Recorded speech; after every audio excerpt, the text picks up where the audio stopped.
Assalamualaikum warahmatullahi wabarakatuh. Alhamdulillahi rabbil alamin. Wassalatu wassalamu ala nabiyyina Muhammadin wa ala alihi wa sahbihi ajma'in. Asyhadu an la ilaha illallah wahdahu la syarikalah wa asyhadu anna Muhammadan abduhu wa rasuluh, amma ba'd. Ini adalah majelis yang kedua dari penjelasan terhadap risalah Al-Qawaidul Arba' karya Syekh Muhammad Ibn Abdul Wahhab rahimahullahu ta'ala. Berikutnya pada doa beliau yang kedua, wa ayyaj'alaka mubarakan aynama kunta. Semoga Allah Subhanahu wa taala menjadikan engkau mubarakan, diberkahi dimanapun engkau berada. Ini merupakan iktibas dari firman Allah Subhanahu wa taala tentang ucapan Nabi Isa ketika beliau masih bayi, wa ja'alani mubarakan aynama kuntu. Dan Allah Subhanahu wa taala menjadikan saya berberkah dimanapun saya berada. Abdullah bin Abbas radhiyallahu anhuma menafsirkan makna menjadikan saya diberkahi dimanapun saya berada. Kata beliau, ja'alani mu'alliman lil khairi aynama kuntu. Ja'alani mu'alliman lil khairi aynama kuntu. Allah Ta'ala menjadikan saya sebagai orang yang mampu mengajarkan kebaikan dimanapun saya berada. Maka mubarak adalah sebab datangnya banyak kebaikan, ya, yang mana itu diperoleh dengan menyebarkan ilmu agama. Karena itulah terkandung dalam doa yang kedua ini, semoga engkau dijadikan oleh Allah Ta'ala menjadi orang yang berilmu, memiliki ilmu yang bermanfaat, lantas menyebarkan ilmu tersebut. Karena dengan demikianlah engkau menjadi orang yang diberkahi dimanapun engkau berada. Kemudian doa yang ketiga, wa ayyaj'alaka mimman, dan semoga Allah menjadikan engkau tergolong orang-orang yang memiliki tiga sifat. Apa sifatnya? Idza u'tiya syakara. Kalau diberikan sesuatu, yakni di sini diberikan konotasinya adalah nikmat, kebaikan. Kalau diberikan sesuatu maka dia bersyukur. Wa idza butuliya sabar. Kalau ditimpakan bala, musibah, dia bersabar. Wa idza aznaba astaghfar. Dan kalau dia berdosa, melakukan dosa dan kesalahan, maka dia segera istighfar. Ini tiga sifat yang mulia: syukur, sabar, dan istighfar pada masing-masing dari ketiga keadaan tersebut. Apa keutamaan? Kenapa penulis rahimahullah mendoakan pembaca kitabnya dengan agar memiliki tiga sifat ini? Apa keutamaan tiga sifat ini? Kata beliau, fa inna haula'is salasa unwanus sa'adah. Karena tiga sifat ini tanda kebahagiaan hidup. Tanda kebahagiaan hidup di dunia maupun di akhirat. Yani simpelnya beliau mengatakan semoga engkau memiliki hidup yang bahagia di dunia dan di akhirat. Bagaimana seorang, ya, atau apa tandanya? Unwan di sini bermakna mayadullu alaihi, petunjuk atau tanda. Makanya judul buku dikatakan unwanul kitab, alamat rumah dikatakan unwanus sakan, yakni tanda petunjuk mengarah menuju ke sana. Dikatakan unwanus sa'adah, dia petunjuk atau tanda yang menunjukkan adanya kebahagiaan di situ. Kapan itu? Kalau dia diberikan nikmat dia bersyukur, kalau ditimpakan bala dia bersabar, kalau dia melakukan dosa maka dia beristighfar. Kenapa tiga hal ini dijadikan tanda kebahagiaan hidup? Kenapa tidak dua? Kenapa bukan empat? Kenapa bukan lima? Kenapa tiga hal ini dijadikan tanda kebahagiaan hidup? Jawabannya karena tidak ada satu detik pun kehidupan hamba kecuali dia berada dalam salah satu dari tiga keadaan ini. Keadaan yang pertama dia sedang mendapatkan nikmat. Keadaan yang kedua dia sedang tertimpa musibah. Dan keadaan yang ketiga, kalau dia tidak sedang mendapatkan nikmat, di mana termasuk nikmat adalah ibadah kepada Allah, itu nikmat terbesar. Kalau dia sedang tidak mendapatkan nikmat dan juga sedang tidak mendapatkan musibah, maka pasti saat itu dia sedang berbuat dosa dan kesalahan.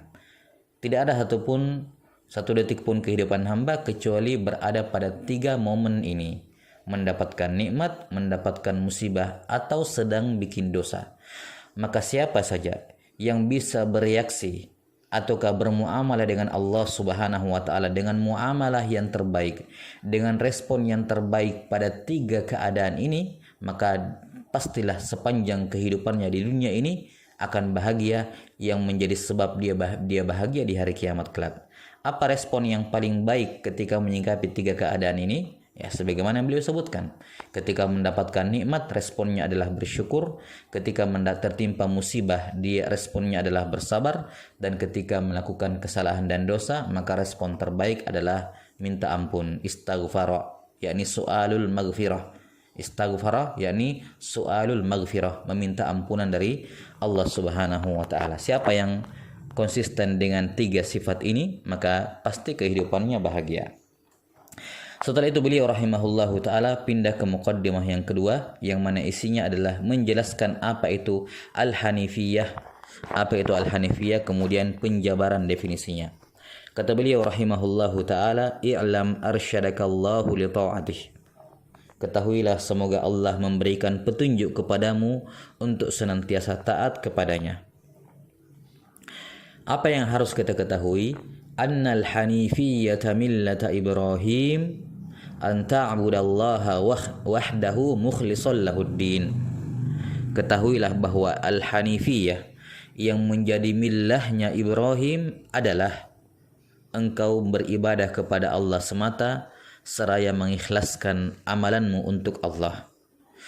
Maka di sini al-hanifiyah itu adalah isim anna. Bagi yang belajar nahu, al-hanifiyah adalah isimnya anna, annal hanifiyata, makanya dimansub, di fathah.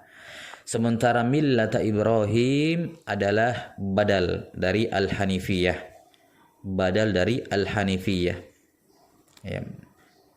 Sementara khobar dari anna adalah jumlah fi'liyah an ta'budallaha sampai akhir. Engkau beribadah kepada Allah. Ya, sehingga makna annal hanifiyyata millata Ibrahim adalah sesungguhnya al-hanifiyah yang ia merupakan millahnya Ibrahim. Al-hanifiyah adalah millahnya Ibrahim.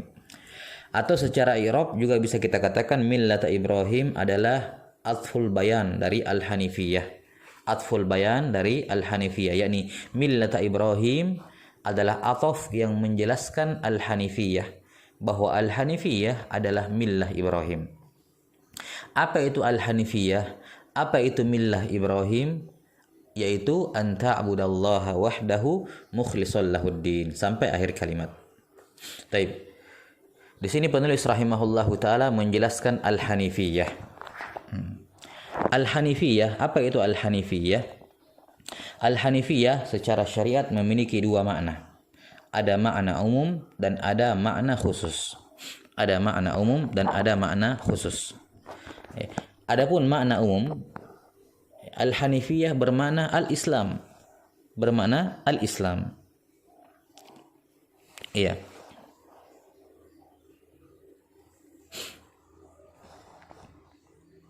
Sementara makna khusus, al-hanifiyah adalah al-iqbalu 'alallahi bit-tauhid. Al-iqbalu 'alallahi bit-tauhid, menghadap kepada Allah dengan bertauhid. Ini al-hanifiyah, menghadap kepada Allah dengan bertauhid, di mana konsekuensinya, kelazimannya adalah al-mailu amma siwahu, berpaling dari selain Allah Subhanahu wa taala. Berpaling dari selain Allah Subhanahu wa taala.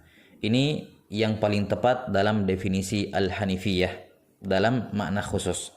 Sebagian memberikan definisi bahwa al-hanifiyah adalah bengkok, condong, menyimpang menuju kepada tauhid dan berpaling dari kesyirikan.